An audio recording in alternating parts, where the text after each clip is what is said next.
Umewahi kujiuliza kwa nini watu wengi wanashindwa kwenye vitu ambavyo wanavifanya? Watu wengi hawashindwi kwa sababu labda ni wavivu au kwa sababu hawajitumi. Bali watu wengi wanashindwa kwa sababu unakuta wanajituma na wanawekeza nguvu kwenye vitu ambavyo sio kusudi lao na sio mapenzi ya Mungu wao kuvifanya hapa duniani. Hii ndio sababu watu wengi wanashindwa. Karibu sana katika Maisha Life, na katika video hii mimi Mwalimu Elias nitakwenda kukuelezea jinsi gani unaweza ukalifahamu kusudi la Mungu kwenye maisha yako kupitia Biblia. Kwa kawaida, ukifanya kazi katika shughuli ambayo sio shughuli uliowekwa kuifanya hapa duniani, ndiyo unaweza ukapata pesa, lakini mwisho wa siku usifurahie maisha yako. Kukawa kuna changamoto nyingi, shida nyingi, mambo mengi sana ambayo unayapitia ambao mwisho wa siku yanaweza yakakukatisha tamaa. Lakini umewahi kufikiria, je, ukifanya kazi ndani ya mapenzi ya mfalme, nini ambacho kitatokea? Moja kwa moja ni ushindi ndio ambacho utakipata. Sasa unapataje huu ushindi baada ya kufahamu kusudi lako? Twende tukaangalie kupitia kipindi cha siku ya leo. Tutakuwa na dakika chache tu, dakika 15 za hekima ambazo zitakusaidia wewe kufahamu kusudi lako ndani ya maandiko. Kwa tutaangalia kusudi au mapenzi ya Mungu kwako wewe. Kwa tunafahamu Mungu ambaye ndio muumba, Mungu amekuweka hapa, lakini ni nini ambacho Mungu anakihitaji kwako wewe? Je, ni nini ambacho Mungu amekuweka uweze kukifanya hapa duniani? Hicho ndio kitu ambacho tutaenda kutafakari katika siku ya leo. Kwa kwanza, ukiwa na kusudi ambalo sio sahihi, haliwezi kukutosheleza. Kila siku utakuwa unahangaika, una hustle, una grind, lakini mwisho wa siku haupati fulfillment. Mfano mzuri, Mfalme Suleimani alijaribu kila kitu. Ni mtu ambaye alitupa hekima nyingi sana kwa sababu alijaribu karibu kila kitu na alifanya mambo mengi sana, ila mwisho wa siku alikuja kusema kwamba yote hayo ni ubatili. Ukisoma Mhubiri sura ya 1 mstari wa 2, bure kabisa, kila kitu ni bure. Anasema kila kitu ni bure kwa sababu gani? Kwa sababu amejaribu, amefanya vitu vingi huku na kule, lakini mwisho wa siku akaja kugundua kuna kitu kimoja tu ambacho kinaweza kukuletea fulfillment ndani ya maisha yako. Na hicho kitu ni chepesi sana, ni kuishi kulingana na kusudi ama mapenzi ya Mungu ndani ya maisha yako. Kwa nini Mfalme Suleimani alisema kila kitu ni bure kabisa? Kwa sababu mafanikio bila kusudi ni kama kelele bila mziki. Jaribu kufikiria hiyo. Mafanikio bila kusudi ni kama kelele bila mziki. Unaweza ukajiona umefanikiwa, lakini mwisho wa siku hakuna chochote unachokipata. Mfano, Samsoni alikuwa na nguvu, baadaye akanyolewa nywele zake, nguvu zake zikawa zimeondoka na Mungu hakuwa naye. Lakini hata katika hali hiyo, si aliweza kuangusha yale majengo ya Wafilisti? Na alisema kwamba anakufa na Wafilisti, akatumia nguvu, na kweli alikuwa na nguvu, akaangusha zile nguzo. Lakini muda huo anafanya hivyo, Biblia inatuambia kwamba naye hakujua ya kwamba Bwana amemwacha. Bado alionekana mwenye nguvu, lakini alikuwa amepoteza kusudi. Kwa hiyo vijana wengi siku ya leo wako kama Samsoni. Wana nguvu, wana uwezo, wana kazi wanafanya, lakini hivi vitu vyote kama haviendani na kusudi la Mungu, vyote ni bure kabisa. Sasa, je, kusudi ni lipi? Kusudi la Mungu kukuweka hapa duniani ni lipi? Hakuna mtu ambaye ameumbwa na akawekwa hapa duniani hana kazi yoyote maalum ya kufanya. Mimi nipo tu, mimi na exist, mimi nipo tu. Hapana, hakuna mtu wa namna hiyo.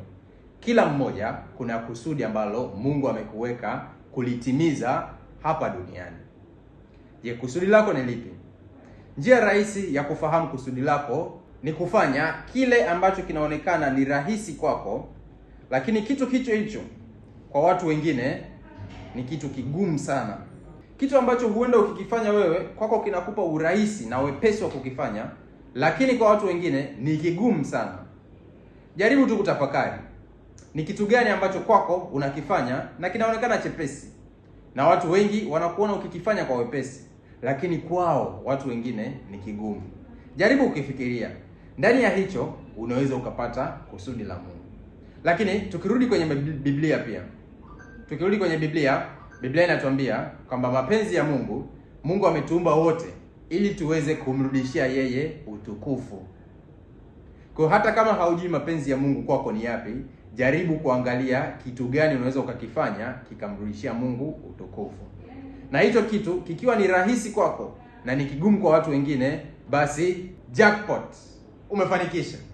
Sasa nikisema kuhusu kitu ambacho ni rahisi kwako na ni kigumu kwa wengine, tukumbuke kwamba Biblia inatuelezea kwamba kila mmoja amepewa karama tofauti ili kuweza kufanya kazi ya Mungu. Kwenye Warumi sura ya 10 inaonyesha kila mmoja amepewa karama tofauti, lakini lengo na kusudi linabaki kuwa ni moja: kumpendeza Mungu na kurudisha utukufu kwa Mungu. Je, ni kitu gani ambacho unakifanya wewe ni rahisi kwako, ni kigumu kwa wengine, lakini mwisho wa siku kinarudisha utukufu kwa Mungu?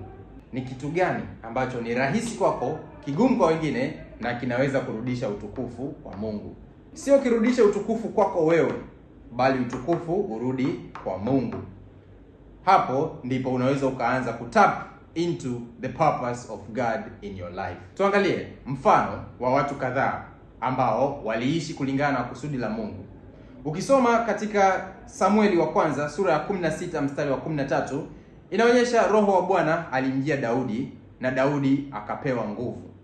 Sasa hii nguvu ambayo Daudi alipewa ni ili kufanya nini? Daudi alikuwa ni mchungaji, anachunga kondoo, lakini alijiwa na Roho wa Bwana na akapewa nguvu na akaenda kufanya kitu ambacho watu wengi walikuwa hawawezi kukifanya. Hicho kilikuwa ni kipi? Kupigana, kumshinda Goliati na kuwa mfalme wa Waisraeli. Aliitiwa kuwa mfalme na sio mchungaji wa kondoo. Ndio maana ilikuwa inaonekana ni ngumu kwa watu wengine kumpiga Goliati, lakini kwake Daudi ilikuwa ni rahisi. Na hilo tukio lilimrudishia utukufu Mungu.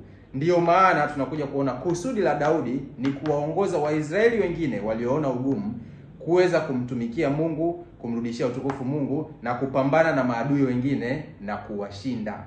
Na kitu kingine, unaweza ukafahamu kusudi lako, lakini tukumbuke unapofahamu kusudi lako huwa kuna vikwazo vingi na changamoto nyingi zinaweza zikatokea. Lakini changamoto zote ambazo zitatokea, actually hii itakuwa ni kwenye masomo yanayofuata, tutaenda kujifunza kuhusu Mwanzo sura ya kwanza, na hisi mwezi mzima tutakuwa tunadadafua Mwanzo sura ya kwanza. Kuna mambo mengi sana ya siri ambayo Mungu ameyaficha pale. Ukiweza kuyaelewa, hakika utapiga hatua kwenye maisha yako. Kwa hiyo ningependa kuomba kama hauja subscribe mpaka sasa hivi, subscribe na uendelee kusikiliza, na pia like, share ili watu wengine waweze kupata content muhimu kama hii. Mwanzo sura ya kwanza tutaona kuna vitu vingi sana ambavyo Mungu ameandika. Ndiyo, Mungu ameandika kuhusu uumbaji. Angetuandikia tu kwamba hapo mwanzo Mungu aliumba mbingu na dunia, ingekuwa imeisha, lakini akatuandikia mistari mingine 31. Kuna kitu pale lazima tuweze kuelewa. Kuna siri kama 20 au 25 tutaenda kuzifungua na kuweza kuzielewa. Tukirudi kwenye mada yetu ya siku ya leo kuhusu kufahamu kusudi lako, tutaangalia mifano ya watu ambao walifahamu wito wao na wakaishi kulingana na wito wao na hatimaye wakapata mafanikio kulingana na wito wao. Tukifungua kitabu cha Waebrania sura ya 11 mstari wa 7, inatuelezea kuhusu Nuhu ambaye alifahamu kusudi la Mungu kwenye maisha yake. Nuhu, kusudi lake lilikuwa ni lipi? Alitokewa na Mungu na alipewa maagizo na aliyafanya, na hakuangalia hype au sijui watu wengine wanasemaje. Alifanya kile ambacho kilikuwa ni chepesi kwake, kigumu kwa watu wengine, na kilirudisha utukufu kwa Mungu. Hivyo, kwa kuhitimisha video hii fupi ni kwamba ili kujua kusudi la Mungu inabidi kwanza, kama tulivyoangalia kwenye video iliyopita kwamba ukitaka kufanikiwa katika ufalme ufanye nini? Tuliona kwamba ukitaka kufanikiwa katika ufalme unapaswa kujikabidhi kwa yule mfalme. Na ukishajikabidhi kwa yule mfalme, kinachofuata ndio hiki, namba 2. Kuelewa kusudi na mapenzi ya yule mfalme kwako wewe. Mfalme amekwambia wewe ufanye nini, ili ukishakifanya hicho kitu kirudishe utukufu kwa huyo mfalme. Kwa jaribu kutafakari, kila mmoja ana karama tofauti. Unaweza ukafikiria karama yangu au kipaji changu, ujuzi wangu unawezaje kunipa mafanikio? Hayo yote tunaweza tukakushauri vizuri tu kwenye one-on-one counselings ambazo tunazifanya Kwa hiyo usisite kutuandikia na usisite kututafuta. Tupo kwa ajili yako. Hivyo kumkabidhi maisha yako huyu mfalme, tukumbuke Mathayo sura ya 6 mstari wa 33 inatuambia kwanza tuutafute ufalme na haki yake na mengine tutazidishiwa.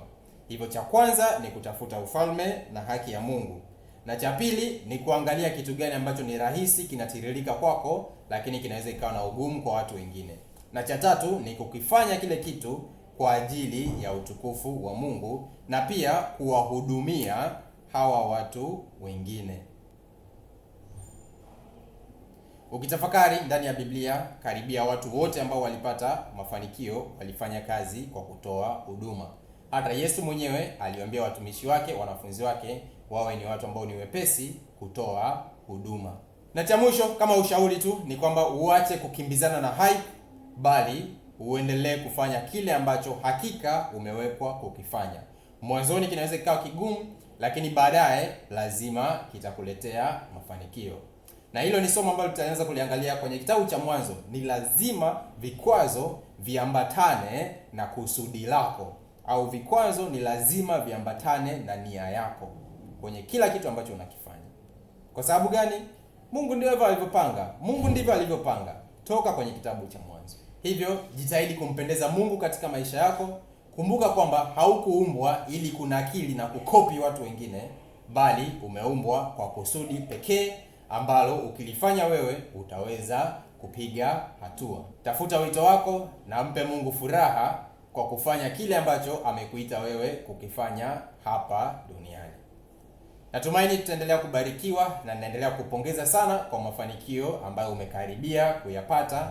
Tuendelee kubarikiwa na aliye juu na tutaonana tena kwenye video nyingine. Bye kwa sasa, tuonane tena kwenye video nyingine.